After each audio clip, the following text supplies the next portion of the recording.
लाडकी बहीण योजना मोठी आनंदाची बातमी आहे. मोठा निर्णय झाला.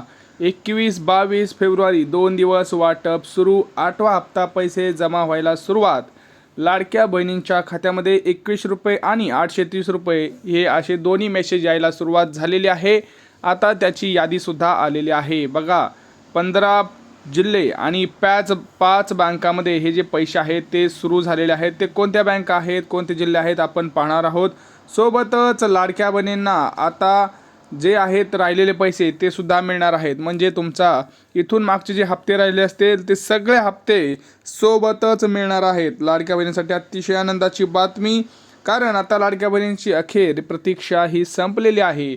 मुख्यमंत्री देवेंद्र फडणवीस, उपमुख्यमंत्री अजितदादा पवार आणि आपले लाडके एकनाथ शिंदे या सगळ्यांनी शिक्कामोर्तब केलेला आहे. 3,500 कोटींचा चेक हा लाडक्या बहिणींच्या आता बँकेमध्ये जाऊन पडलेला आहे आणि काही क्षणातच तुमच्या मोबाईलवरती सुद्धा मेसेज येऊ शकतो, पैसे आलेल्याचा मेसेज येऊ शकतो. परंतु सरसकट वाटप होणार का? कोणत्या त्या लाडक्या बहिणी आहेत ज्यांना सगळ्यात अगोदर पैसे येणार, हे आपण या व्हिडिओमध्ये पाहणार आहोत. व्हिडिओ संपूर्ण पहा म्हणजे तुम्हाला सगळी माहिती डिटेलमध्ये समजेल. बघा, सगळ्यात महत्त्वाचं म्हणजे ज्या लाडक्या बहिणी आहेत त्या लाडक्या बहिणींना आता ज्या पात्र लाडक्या बहिणी आहेत त्यांच्या मोबाईलवरती मेसेज यायला सुरुवात झालेली आहे आणि भरपूर लाडक्या बहिणींच्या मोबाईलवरती मेसेजसुद्धा आलेले असतील. आता बघा, कोणाकोणाला अजूनही मागचे हप्ते भेटले नसतील त्यांनी कमेंट्स करा. सगळ्यात महत्त्वाचं म्हणजे आता लाडक्या बहिणींना गॅसचे सुद्धा पैसे सोबतच मिळणार, परंतु त्याचा मेसेज हा वेगळा असणार आहे.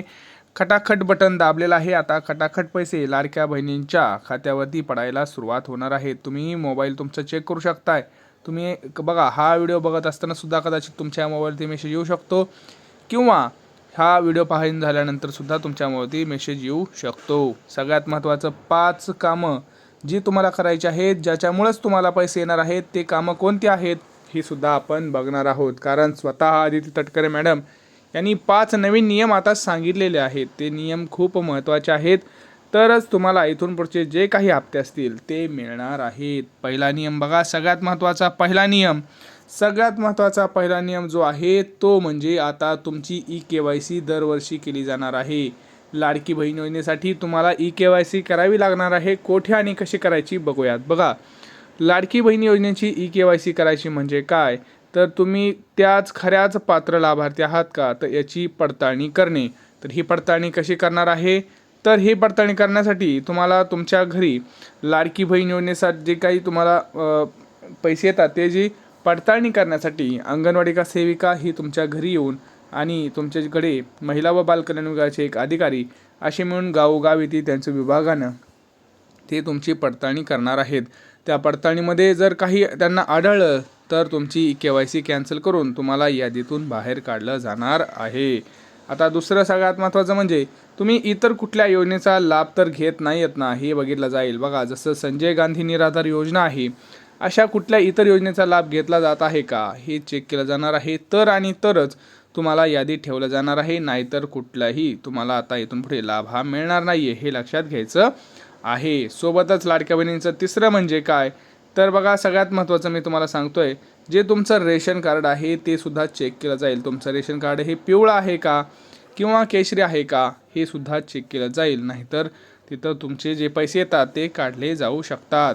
पुढचं म्हणजे तुमच्याकडे 4 चाकी वाहन आहे का, कोणी घरात 4 चाकी वाहन चालवत आहे का हे सुद्धा पाहिलं जाणार आहे. तर ह्या सगळ्या गोष्टी खूप महत्त्वाच्या आहेत. 4 चाकी वाहन असणं किंवा तुम्ही कुठे नोकरीला लागला आहात का याची सुद्धा व्हेरिफिकेशन आता दरवर्षी करण्यात येणार आहे. आणि आता जर तुमचं झालेलं असेल तर तुम्हाला आता डायरेक्ट पुढच्या वर्षीच याची पडताळणी होणार आहे. बघा, आता सगळ्यात महत्त्वाचं म्हणजे काय, तर लाडक्या बहिणींसाठी 20 लाख घरे सुद्धा मंजूर झालेले आहेत. महाराष्ट्र सरकारने आता लाडक्या बहिणींसाठी 20 लाख घरे मंजूर झालेली आहेत. तर त्याचा फॉर्म कसा भरायचा आणि कुठे भरायचा, तर त्याचा फॉर्म भरायचा आहे आपल्याला ग्रामपंचायत आणि पंचायत समितीमध्ये. समजलं? आता याच्यामध्ये काही प्रॉब्लेम असतील तर नक्की विचारा. बघा, सगळ्यात महत्त्वाचं म्हणजे तुम्हाला आता हे मी सगळ्या गोष्टी सांगितल्या आहेत, तर तुम्ही आता मला सांगायचं आहे की तुम्ही या योजनेच्या नियमांमध्ये बसत आहात का. बसत असाल तर नियमात बसत आहे असं मेसेज करा, असा कमेंट करा. बघा, जोपर्यंत तुम्ही कमेंट्स करणार नाही तोपर्यंत आपल्याला काय होतं आहे हे समजणार नाही. त्यामुळं कमेंट्स करा पटापट, कोणाला किती हप्ते आलेत, काय आहेत, तुमचा जिल्हा कोणता, तुमची बँक कोणती, ह्या सगळ्या गोष्टींची माहिती आपल्याला तुम्ही नक्की द्या. तरच तुम्हाला तिथं काय होणार आहे, पैसे येणार आहेत. आणि खरी माहिती देणं हे खूप महत्त्वाचं आहे. आता बघा, तुम्हाला मी सांगतो आहे, गॅस सिलेंडरचे सुद्धा पैसे लाडक्या बहिणींना येणार आहेत. परंतु जी लाडकी बहीण म्हणजे कोण, जी महिला लाडकी बहीण योजनेमध्ये पात्र असेल अशाच लाडक्या बहिणींना गॅस सिलेंडरचे पैसे येतात. परंतु त्याच्यामध्ये 2 अटी आहेत. पहिली अट म्हणजे काय, लक्षात घ्या. पहिली अट म्हणजे जे गॅसचं कनेक्शन आहे ते पुरुषाच्या नावावर नाही तर महिलेच्या नावावर असणं हे खूप गरजेचं आहे. जर महिलेच्या नावावर नसेल तर तुम्हाला ते महिलेच्या नावावरती करून घ्यावं लागेल. कुठं करून घ्यायचं आहे, तर गॅस एजन्सी, जिथं तुम्ही गॅस घेतला आहे तिथं जाऊन तुम्हाला तिथं तुमचे सगळे जे कागदपत्र आहेत ते जमा करायचं आहे. एजन्सी जिथं असेल त्या एजन्सीमध्ये जाऊन तुम्हाला ह्या सगळ्या गोष्टी करायच्या आहे. दुसरं म्हणजे गॅसची EKYC करणं हे तितकंच इम्पॉर्टंट आहे. समजलं, गॅसची EKYC केलं नसेल तर प्रॉब्लेम आहे. आता बघा, कोणत्या बँकेमध्ये पैसे पडत आहेत, तर तुम्हाला आधी तुमची बँक कोणते आहे खातं हे सांगायचं आहे. आता मी सांगतो बघा, पहिलं आहे आपलं SBI state bank of India, नंतर आहे पोस्ट खाते, नंतर आहे बँक ऑफ महाराष्ट्र, परत आहे bank of India, axis, ICICI अशा महत्त्वाच्या बँकेमध्ये हे पैसे पडत आहेत. आता बघा, सगळ्यात महत्त्वाचं म्हणजे काय, तर कोणते ते जिल्हे आहेत ज्या जिल्ह्यांमध्ये हे पैसे सर्वात प्रथम पडणार आहेत.